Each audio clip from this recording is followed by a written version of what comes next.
Peoples party election سے متعلق سرگرمیاں شروع کر چکی ہے۔ پیپلز پارٹی کی مختلف ڈویژن کے اجلاس ہوں گے۔ انہوں نے کہا کہ ان دنوں سب سے متحرک پیپلز پارٹی نظر آ رہی ہے۔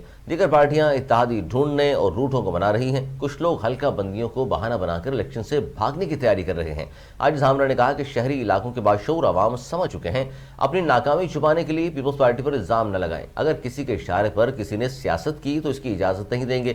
پی پی رہنما نے کہا کہ بشیر میمن صاحب، ابھی آپ اناڑی ہیں، گاڑی دیکھ کر چلائیں۔ اگر آپ ہماری لیڈرشپ پر بات کریں گے تو ہم مریم نواز اور نواز شریف پر بات کریں گے۔ آپ دانیہ عزیز، مفتاح اسماعیل سمیت دیگر لوگوں کو راضی کریں، پھر بات کریں۔ ان کا یہ بھی کہا کہ الیکشن کا ماحول بن گیا ہے لیکن انتخابات کا شیڈول نہیں آیا۔ اب تک شیڈول کے نہ آنے سے معاملات عدالت جا سکتے ہیں۔ اے ڈی بی نے پاکستان کے لیے 75 کروڑ 88 لاکھ ڈالر کی قرض کی منظوری دے دی۔ اے ڈی بی کے مطابق یہ رقم 3 مختلف منصوبوں پر خرچ کی جائے گی، جبکہ فنڈز کی فراہمی کا مقصد پائیدار معاشی ترقی کی ہدف کا حصول ہے۔ ایشیائی ترقیاتی بینک کے مطابق فنڈز مقامی وسائل بڑھانے اور سیلاب سے تباہ حال اسکولوں کی بحالی پر خرچ ہوں گے۔ فنڈ سے غذائی تحفظ کے لیے زرعی پیداوار میں بھی اضافہ کیا جا سکے گا اور پاکستان کو حالیہ تباہ کن سیلاب سے پیدا بحران سے نکلنے میں مدد ملے گی۔ اعلامیہ کے مطابق اے جی بی کا مقصد پاکستان کی معاشی صورتحال میں بہتری اور عوام کا معیار زندگی بہتر بنانا ہے۔ اس میں سے 30 کروڑ ڈالر مقامی وسائل بڑھانے کے لیے پالیسی اصلاحات پر خرچ کیے جائیں گے۔ اے جی بی کے مطابق پروگرام کا مقصد ٹیکس انتظامی امور، اخراجات مینجمنٹ، سرمایہ کاری میں بہتری لانا ہے۔ 1971 کی پاک بھارت جنگ کے ہیرو میجر شبیر شریف کا 52واں یوم شہادت منایا جا رہا ہے۔ آئی ایس پی آر کے مطابق 71 کی جنگ کے ہیرو میجر شبیر شریف کو افواج Pakistan, chairman joint chief of staff committee اور سروسز چیف کی جانب سے خراج عقیدت پیش کیا گیا۔ آئی ایس پی آر کا کہنا ہے کہ میجر شبیر شہید نے سلمان کی ہیڈورس کے قریب 43 بھارتی فوجیوں کو ہلاک اور 4 ٹینکوں کو تباہ کیا۔ اس کے علاوہ شہید میجر شبیر شریف نے اپنے ساتھیوں کے ساتھ مل کر دشمن کے 2 بٹالین کے جوابی حملے پسپا کیے۔ آئی ایس پی آر کا کہنا ہے کہ پوری قوم کو اپنے بہادر سپوتوں پر فخر ہے۔ اسرائیل کے غزہ اور خان یونس میں مہاجر کیمپوں پر حملوں کے دوران مزید 110 فلسطینی شہید ہو گئے۔ عرب میڈیا کے مطابق اسرائیلی جنگی طیاروں نے خان یونس، پریچ کیمپ پر، دیر البلاء اور نصیرات میں پناہ گزین کیمپوں پر بمباری کی۔ اسرائیلی بمباری سے وسطی غزہ میں کم از کم 45 فلسطینیوں کو گزشتہ روز شہید کر دیا گیا۔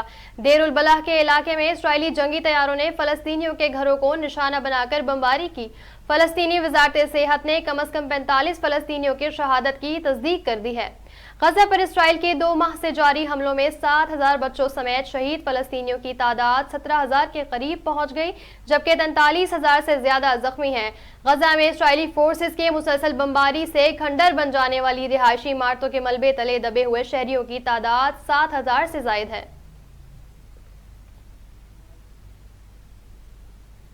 اسرائیل کے وزیراعظم نیتن یاہو نے جنگ کے بعد غزہ کی سیکیورٹی سنبھالنے کا اعلان کر دیا۔ اسرائیلی وزیراعظم نے کہا، حماس کے ساتھ جنگ ختم ہونے کے بعد اسرائیلی فوج ہی غزہ کی سیکیورٹی کا کنٹرول جاری رکھے گی۔ نیتن یاہو نے کسی غیر ملکی فورس کو یہ ذمہ داریاں سونپنے کے امکان کو مسترد کرتے ہوئے کہا، جنگ کے بعد غزہ کا کنٹرول کسی بین الاقوامی فورس کو نہیں دیں گے۔ تنازع ختم ہونے کے بعد اسے فوج کے بغیر ملک بنانا چاہتے ہیں۔ نیتن یاہو نے مزید کہا، غزہ کو عسکریت سے پاک کرنے کے لیے صرف ایک ہی فوج یہ کارروائی دیکھ سکتی ہے اور وہ اسرائیلی فوج ہے۔ نوبل امن انعام یافتہ ملالہ یوسفزئی نے کہا کہ طالبان نے افغانستان میں لڑکی ہونا ہی غیر قانونی بنا دیا۔ نیشنل میڈیا سے رپورٹ کے مطابق موقع پر بانسری میں خطاب کرتے ہوئے ملالہ یوسفزئی نے کہا کہ 2 سال پہلے تک افغانستان میں عورتیں کام کرتی تھیں، وزارتوں پر بھی فائز تھیں، کرکٹ اور فٹ بال کھیلتی تھیں، بچیاں اسکول جاتی تھیں، سب کچھ بہترین نہ ہونے کے باوجود پیش رفت ہو رہی تھی۔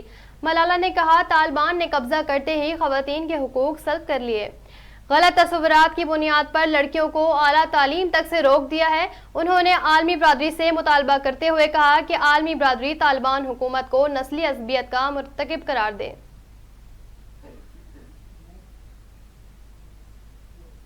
کینبرا میں پاکستان اور پرائم منسٹر 11 کے درمیان 4 روزہ میچ میں گرینز کی بیٹنگ جاری ہے۔ شان مسعود کی شاندار batting 156 runs per not out رہے۔ اور پاکستان نے پہلے دن کھیل کے اختتام پر 6 وکٹوں کے نقصان پر 324 رنز بنا لیے ہیں۔